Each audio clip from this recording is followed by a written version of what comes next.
A very good morning to all of you. Welcome you all in class 12 economics. So as you already know that we have completed whole syllabus of economics, that is macroeconomics and Indian economic development. So from the previous few classes we were continuously revise the chapters, basically the chapters of the macroeconomics, because students are facing more of the problem in the chapters of the macroeconomics. Okay, so there are several chapters we have already revised two or more than two times, as well as we have done number of numerical questions related to the chapter, that is income determination and the multiplier, as well as the national income. Okay, so from the previous few classes we were revised the chapter like balance of payment, foreign exchange rate, and the income determination and the multiplier. So from the previous two classes we have started the chapter, that is excess demand and the deficient demand. Okay, so in this we have already discussed what is the excess demand, and excess demand is also called the inflationary gap, and what are the basic causes for the excess demand or the inflationary gap, what will be the impact of the excess demand on the economy. We will explain all these things with the help of the diagram as well as their observation. Okay, in the last class we have discussed about the what is deflationary gap. Okay, deflationary gap as well as deficient demand, and what is the meaning of the deficient demand, deflationary gap. We will explain all these concepts with the help of the diagram as well as observation. We have already discussed the causes of the deficient demand and the impact of the excess demand on the economy. Okay, so we have started new topic of this chapter, that is what are the different policy measures to control the excess demand and the deficient demand. Okay, so I have already told to you all that there are two policies that is basically used to control the excess demand and the deficient demand. The two policies are, the first one is fiscal policy and second one is monetary policy. So the fiscal policy is the regulate or done by the government of India or the government of any country, as well as the monetary policy is done by the central bank of any country. So in India it is organized or the regulated by the Reserve Bank of India. Okay, so so in today's class we are going to start with the what is the meaning of the fiscal policy and what are the different instruments to control the excess demand and the deficient demand. Okay, so let's get started.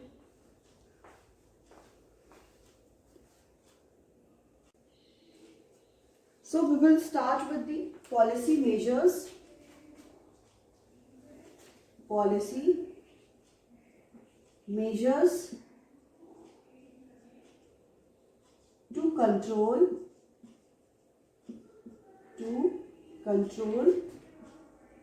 excess demand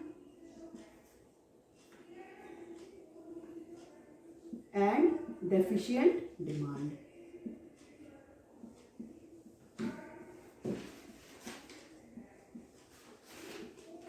So the two policies are, first one is fiscal policy. पहली policy क्या है? Physical policy है, and the second one is monetary policy.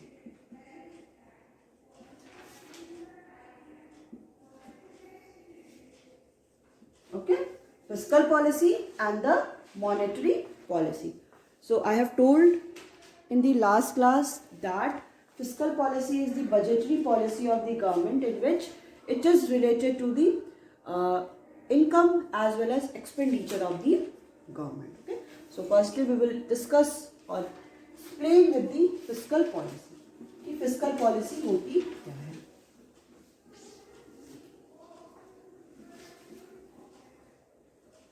So the first topic is fiscal policy.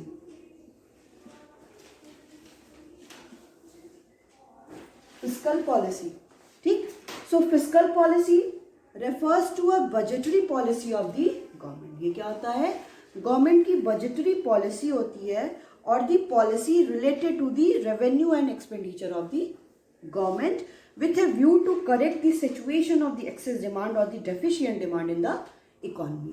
ये क्या होती है? Government की budgetary policy होती है गवर्नमेंट की, और ये किससे रिलेटेड होता है कि गवर्नमेंट का कितना रेवेन्यू और कितना एक्सपेंडिचर हो रहा है, विथ ए व्यू, बेसिकली इस व्यू के साथ कि अगर इकोनॉमी में ये सिचुएशन आ जा रही है कि एक्सेस डिमांड की कंडीशन है और दी सिचुएशन है आपकी डेफिशिएंट डिमांड की है, जो एक्सेस डिमांड डेफिशिएंट डिमांड हमने पढ़ लिया था, एक्सेस डिमांड की कंडीशन वो कि जब AD is more than the AS and the deficient demand की सिचुएशन हो गई when the AD is less than the AS। ठीक है, अगर ये इकोनॉमी में दोनों सिचुएशन आ रही है तो इस सिचुएशन से हमको कैसे ओवरकम करना है, इसके लिए गवर्नमेंट की कुछ पॉलिसीज होती हैं जिसके साथ गवर्नमेंट क्या करती है, मैनिपुलेशन करके उसमें कैसे हम एक्सेस डिमांड को कंट्रोल कर सकते हैं और कैसे हम डेफिशिएंट डिमांड को कंट्रोल कर सकते हैं। इसलिए क्या होती है, गवर्नमेंट के डिफरेंट पॉलिसी होती है। तो fiscal policy, budgetary policy, budgetary policy means कि जो गवर्नमेंट क्या करती है, अपना बजट प्रिपेयर करती है। उस गवर्नमेंट बजट जब प्रिपेयर करती है तो वो क्या देखती है कि उसके what are the different sources of the revenue and what are the different sources of the expenditure, और the where the government will expenditure, कहाँ पे गवर्नमेंट क्या करेगी, दे डू देयर एक्सपेंडिचर, वो गवर्नमेंट कहाँ पे एक्सपेंडिचर करेगी, and what are the different sources of the government of the revenue, की गवर्नमेंट कहाँ कहाँ से उसको रेवेन्यू मिलेगा, उस रेवेन्यू से क्या करेगी गवर्नमेंट, किस किस एरिया और किस किस सेक्टर में क्या करेगी, एक्सपेंडिचर करेगी। So this is the fiscal policy of the government. Okay, so the next one is instrument. So we will write here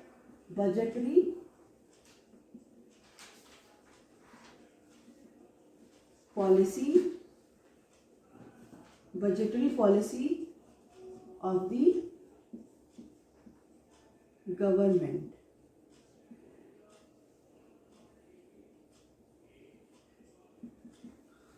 Okay, so it is the budgetary policy of the government. So next topic that we are going to study is instruments of fiscal policy. कि what are the different instruments, कि किस instruments का government use करती है to control the excess demand and the deficient demand which is prevailing in the economy. ठीक है, so instruments are divided into two, that is revenue and the expenditure. So government revenue and government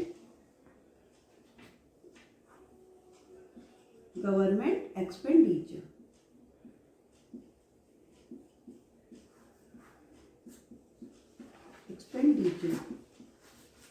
Okay, so government revenue is further divided into three, that is taxes, public debt and the deficit financing. It is divided into three, that is taxes,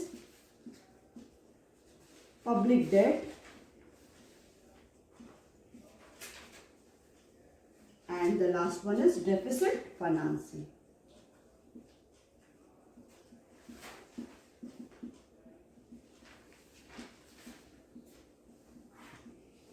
okay, so क्या हुआ, ये table देखिए, इस table में क्या कह रहा है कि जो पहले क्या होता है, फिस्कल पॉलिसी क्या होती है, फिस्कल पॉलिसी बजटरी पॉलिसी होती है गवर्नमेंट की, और it is related to the government in which government has done what are the different sources of the revenue and in which area government will do the their expenditure to control the excess demand और the deficient demand. So next topic that we are going to study is the instruments of the fiscal policy. So what are the different instruments through which government will control their excess, the situation of the excess demand and the deficient demand. So it is divided into two, that is government revenue and the government expenditure.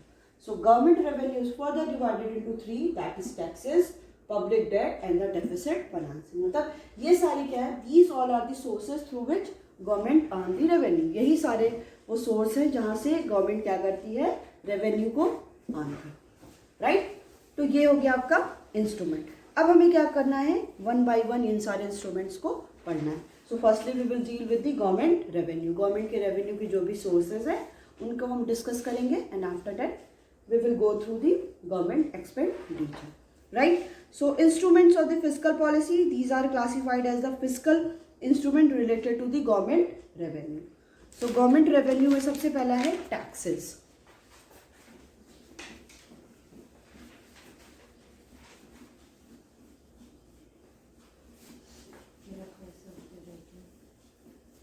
Government revenue.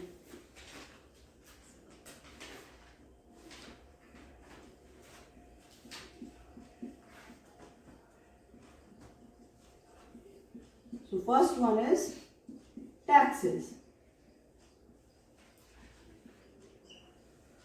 Okay, government revenue में सबसे पहला हमें क्या पढ़ना है? Taxes. So taxes. Taxes is a compulsory payment to the government according to the prescribed laws. Okay, so जो भी different laws हैं which is made by the government, उनके अकॉर्डिंग क्या है कि ये क्या है? कंपल्सरी पेमेंट है that every individual has to पे.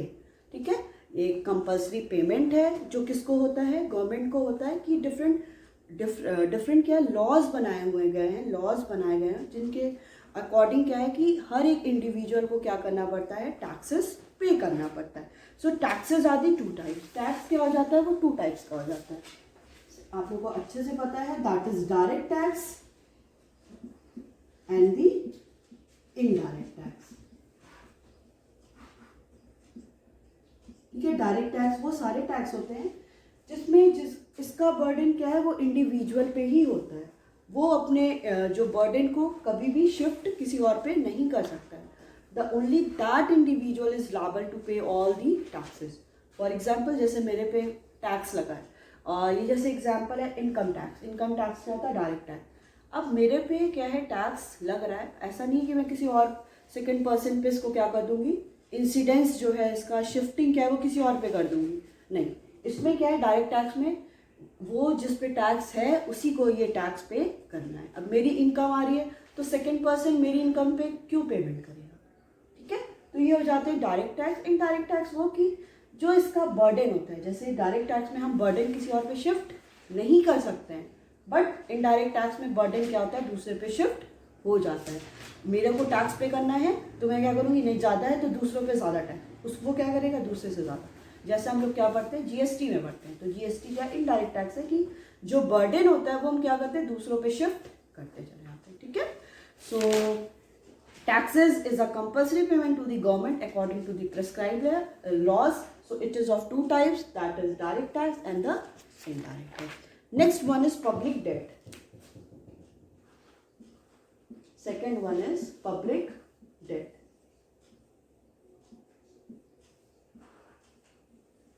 Okay. So public debt is also called as the borrowings. ठीक है, public debt को हम लोग borrowings भी बोलते हैं और borrowings.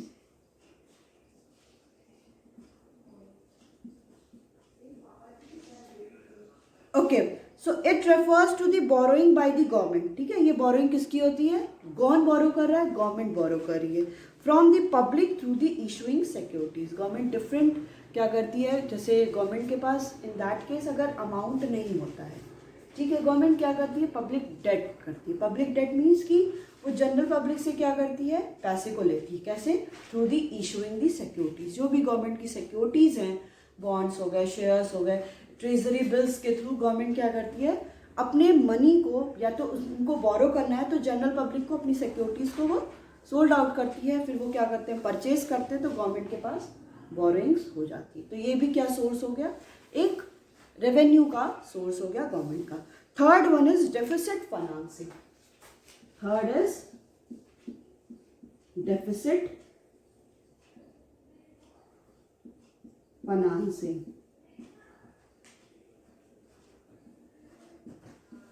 Okay, so it refers to the issuing of more currency to meet the budgetary deficit. It increases the money supply in the economy. ठीक है, अब गवर्नमेंट के पास क्या है? अगर इनफ अमाउंट उसके पास फंड नहीं है, मनी नहीं है, तो गवर्नमेंट क्या कहती है?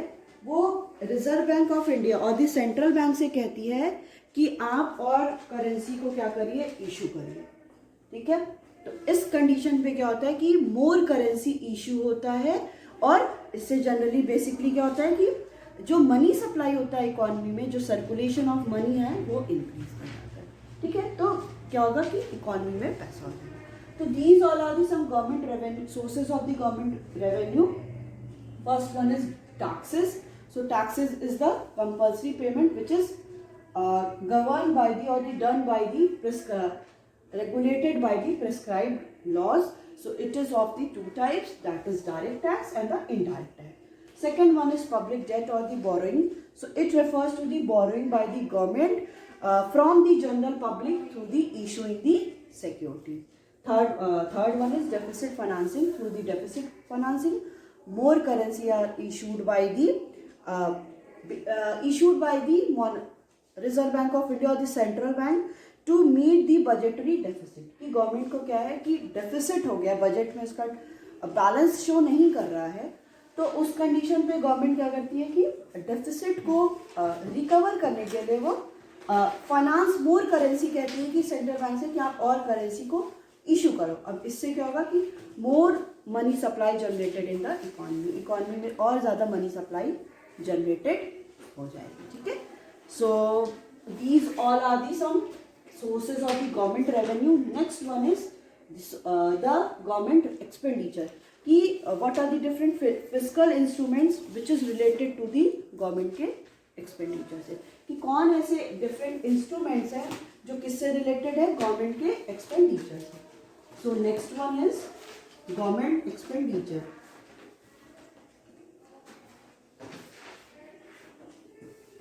Government expenditure. So government spends on the public work. Government सबसे पहले क्या करती है, गवर्नमेंट स्पेंड किस पे करती है, पब्लिक वर्क प्रोग्राम पे. फर्स्ट वन हो गया पब्लिक वर्क प्रोग्राम.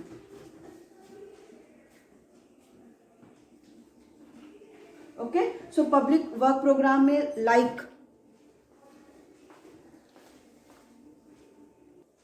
ठीक है, गवर्नमेंट क्या करती है, पब्लिक वर्क प्रोग्राम पे एक्सपेंडिचर करती है. जैसे कंस्ट्रक्शन ऑफ रोड बनवा रही है गवर्नमेंट, स्कूल्स बनवा रही है, हॉस्पिटल्स बनवा रही है, ब्रिजेस बनवा रही है, फ्लाईओवर्स बनवा रही है. तो गवर्नमेंट क्या है, इन सारे पब्लिक वर्क प्रोग्राम पे एक्सपेंडिचर करती है. Next one is education and the public welfare programme. जैसे गवर्नमेंट क्या करती है, बेसिकली दी गवर्नमेंट स्कूल्स जो होते हैं उसमें एजुकेशन प्रोवाइड करती है. आपने सुना होगा फ्री एंड कंपल्सरी एजुकेशंस. जो बच्चे हैं उनको क्या है कि अपनी बुक का भी क्या करना है, उसको परचेज नहीं करना है, गवर्नमेंट क्या करेगी, प्रोवाइड करेगी. तो ये सारे क्या है कि पब्लिक वेलफेयर और सोशल वेलफेयर के लिए, एजुकेशन के लिए भी गवर्नमेंट क्या करती है, एक्सपेंडिचर करती है. So second one is education and public और social welfare. Right, okay. Next one is defence of the country and the maintenance of the law and order. ठीक है, जो डिफेंस है कंट्री की, जो भी है आपकी आर्मी हो गया, नेवी हो गया, ये सारे पे क्या है, गवर्नमेंट डिफेंस पे भी क्या करती है, अपना एक्सपेंडिचर करती है. जो भी डिफरेंट लॉज बनाए गए हैं, ऑर्डर दिए गए, उसको मेंटेनेंस के लिए भी, जैसे प्रोविजंस है, अमेंडमेंट है, उनको भी क्या है, अपडेट करने के लिए डिफरेंट लॉ और ऑर्डर बनाने के लिए भी गवर्नमेंट क्या करती है, एक्सपेंडिचर करती है. So third one is defence and law and order. Right. Next one is provision of the subsidies to the producers to encourage the production. Government क्या करती है, प्रोविजन प्रोवाइड करती है, प्रोविजन भी देती है सब्सिडीज का. किसको, प्रोड्यूसर्स को. जैसे सब्सिडीज मिलेगी, सब्सिडीज का मतलब कि एक फाइनेंशियल असिस्टेंस प्रोवाइड करना प्रोड्यूसर्स को, कि कुछ भी एक रिडेम्पशन कर देना या वैल्यू क्या है, एग्जेम्पशन कर देना, कि उस वैल्यू को जो मार्केट प्राइस है उससे वो कम प्राइस में ही गुड्स को परचेज सोल्ड आउट कर सकते हैं. इस केस में क्या है कि वो परचेज कम करें और हायर प्राइस में इसको सोल्ड आउट करेंगे, तो प्रोड्यूसर्स और दी सप्लायर्स क्या होंगे, इनकरेज होंगे कि हाँ हमें तो कम पैसे में मिल रहा है तो हमें और प्रोडक्शन करना चाहिए. तब ये क्या होगा, ये सारे पे गवर्नमेंट ये गवर्नमेंट करती क्यों है? ऐसा है कि गवर्नमेंट को इससे प्रॉफिट है? गवर्नमेंट को क्या है कि अगर प्रोड्यूसर्स इनकरेज होंगे so that they produce more and more goods, फिर क्या होगा, सप्लाई भी ज़्यादा हो जाएगी। तो ये सब क्या है, इकोनॉमी में बैलेंस बनाए रखते हैं। अब गवर्नमेंट का भी, अब हम लोग टैक्स पे कर रहे हैं तो गवर्नमेंट की भी रिस्पॉन्सिबिलिटी है ना कि जो सबको क्या करे, कुछ ना कुछ फैसिलिटीज़ प्रोवाइड करे। सो उन फैसिलिटीज़ को प्रोवाइड करने के लिए गवर्नमेंट ये सारे एक्सपेंडिचर करती है। So second fourth one is provision of subsidies. ठीक है, प्रोविजन किसका है, सब्सिडीज का, कि गवर्नमेंट सब्सिडीज भी प्रोवाइड, राइट। अब यहाँ पे देखिए, एक बार फिर से देखते हैं, government revenue and the government expenditure. So government revenue में क्या क्या है, गवर्नमेंट के टैक्सेस हैं, ये कंपल्सरी पेमेंट होता है, जो 2 टाइप्स का होता है, डायरेक्ट टैक्स और indirect tax. Second one is public debt और दी बोरोइंग्स। तो ये बोरोइंग कौन करता है, गवर्नमेंट करती है, किससे, फ्रॉम दी पब्लिक से, जो जनरल पब्लिक है उनसे करती है, बाय इशूइंग दी सिक्योरिटी, जो भी गवर्नमेंट की सिक्योरिटीज है उनको इशू करके। Third one is deficit financing. Deficit financing का मतलब है कि मोर करेंसी इकोनॉमी में इशू होती हैं for the recover the budgetary deficit, जो भी बजट में डेफिसिट हो रहा है उसको कवर करने के लिए मोर करेंसी इशू होती हैं। In that case the result will be the more money supply in the economy में ज़्यादा मनी सप्लाई होने लगती है। So these all are the government revenue. Next one is sources of the government revenue. Next one is government expenditure. Government expenditure कहाँ पे करती है, तो जो भी पब्लिक वर्क प्रोग्राम है, कि कंस्ट्रक्शन करा रही है, मतलब आप लोग देखते होंगे कि डैम्स बनवाना, ब्रिजेस बनवाना, फ्लाईओवर्स बनवाना, स्कूल्स बनाना, हॉस्पिटल्स बनवाना, ये सारा क्या है, गवर्नमेंट का एक्सपेंडिचर है। सेकेंड है education and public social welfare. Government education provide करती है, सोशल वेलफेयर करती है, उनमें उसका एक्सपेंडिचर होता है। Third is defence and the law and order. जो भी डिफेंस है, कंट्री का डिफेंस है, जो भी लॉ एंड ऑर्डर को मेंटेन करना है, उसके लिए भी एक्सपेंडिचर करती है। And the fourth one is provision of the subsidies. जो भी प्रोड्यूसर्स हैं उनको एनकरेज करने के लिए कि वो मोर एंड मोर प्रोडक्शन करे, इसलिए उनको सब्सिडीज भी प्रोवाइड करती है। So subsidies is the financial assistance which is provided by the government to the general public or the producers and so on. Okay, so these all are the fiscal policy in which it leads to the two, that is government revenue and the government expenditure. So next one is fiscal measures to control excess demand or the inflationary gap. अब इन्हीं के through, government revenue के through और government expenditure के through, government अगर economy में access demand की condition है और द इन्फ्लेशनरी गैप है, उस केस में गवर्नमेंट इनके ये सारे जो इंस्ट्रूमेंट्स हैं, ये हमने टैक्सेस देखा, पब्लिक डेट डेफिसिट, और इन सारे सोर्सेस के थ्रू गवर्नमेंट क्या करती है, कैसे इकोनॉमी में फिर एक्सेस डिमांड और इन्फ्लेशनरी गैप को रिमूव कर रही है। ठीक है, ये देखते हैं हम लोग।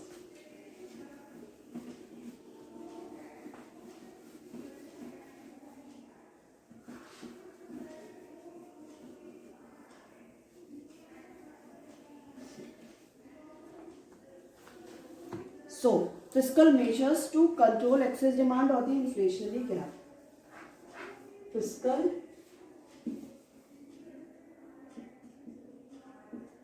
Fiscal measures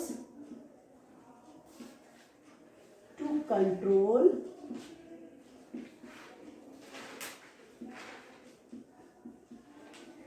excess demand or inflationary gap.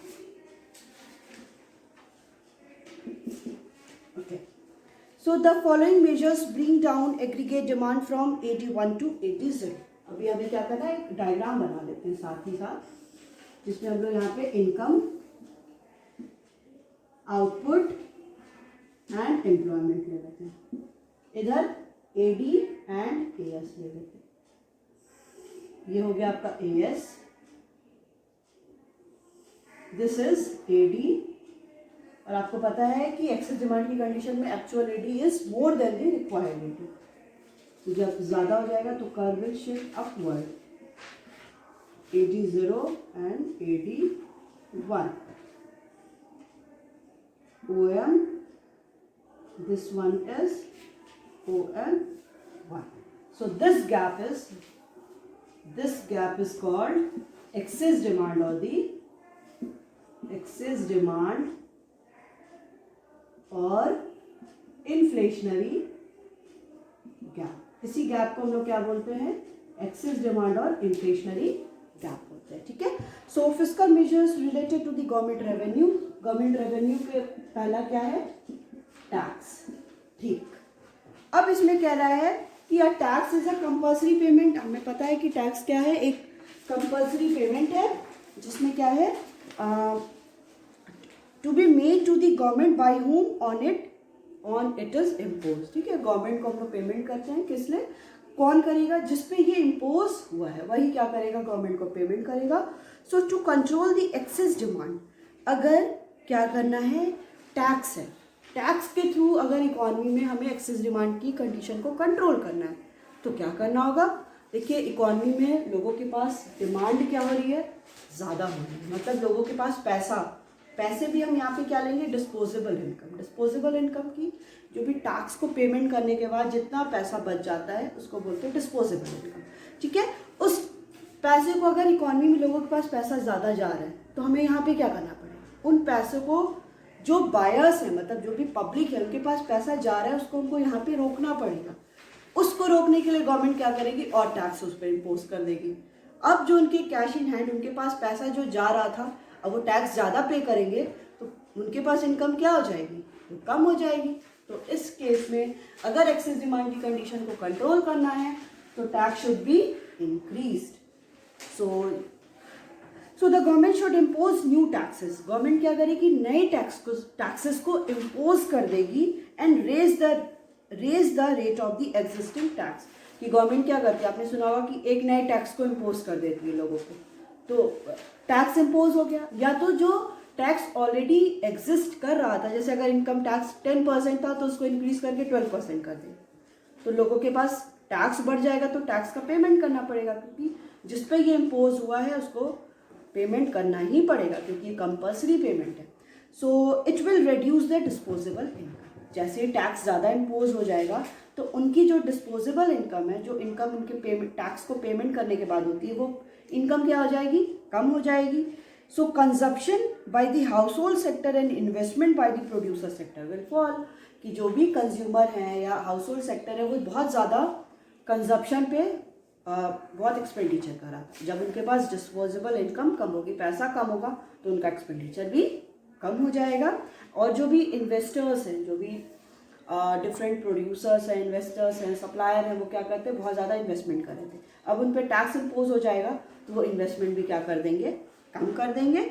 So aggregate demand AD is reduced and the excess demand is corrected. जो AD हमारा एक्चुअल AD1 हो गया था और AD0 जो हमारा रिक्वायर्ड AD है, फिर जब सब कुछ कम हो जाएगा तो फिर अगेन पॉइंट E1 से हम लोग किधर शिफ्ट हो जाएंगे? E पे शिफ्ट हो जाएंगे. ठीक है. तो टैक्स के थ्रू हम क्या कर सकते हैं? इकोनॉमी में कंट्रोल कर सकते हैं. अगर एक्सेस डिमांड की कंडीशन है तो टैक्स को इंक्रीज कर देंगे तो लोगों के डिस्पोजेबल इनकम कम हो जाएगी. Next one is public debt और दी बोरोइंग. पब्लिक डेट और borrowing.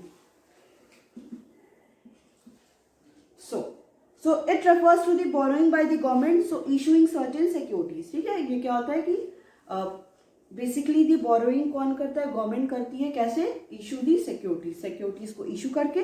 So control the excess demand. अगर एक्सेस डिमांड की कंडीशन को कंट्रोल करना है सो the government should increase public debt और दी बोरोइंग.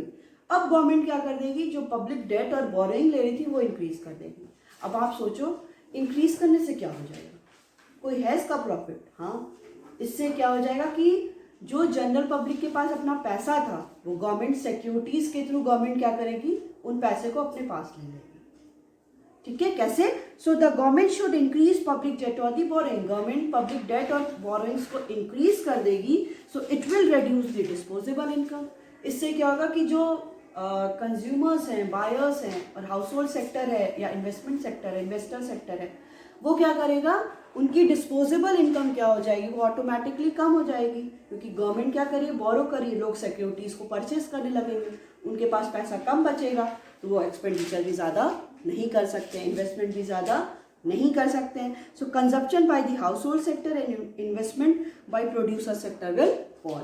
कि जो कंजप्शन हो रहा है हाउस होल्ड सेक्टर से एज वेल एज जो इन्वेस्टमेंट हो रहा है बाय द प्रोड्यूसर सेक्टर, वो भी अल्टीमेटली ऑटोमेटिकली फॉल हो जाएगा. फिर ये जो एडी की कंडीशन हो गई थी, एडी 0, मतलब एडी 0 से एडी 1 हो गया था, actual AD becomes the more than the required AD. So ये सिचुएशन क्या हो जाएगी, इकोनॉमी में करेक्ट हो जाएगी. Okay, so we have discussed this topic till the public debt or the borrowing. So we will continue this topic in the next class also.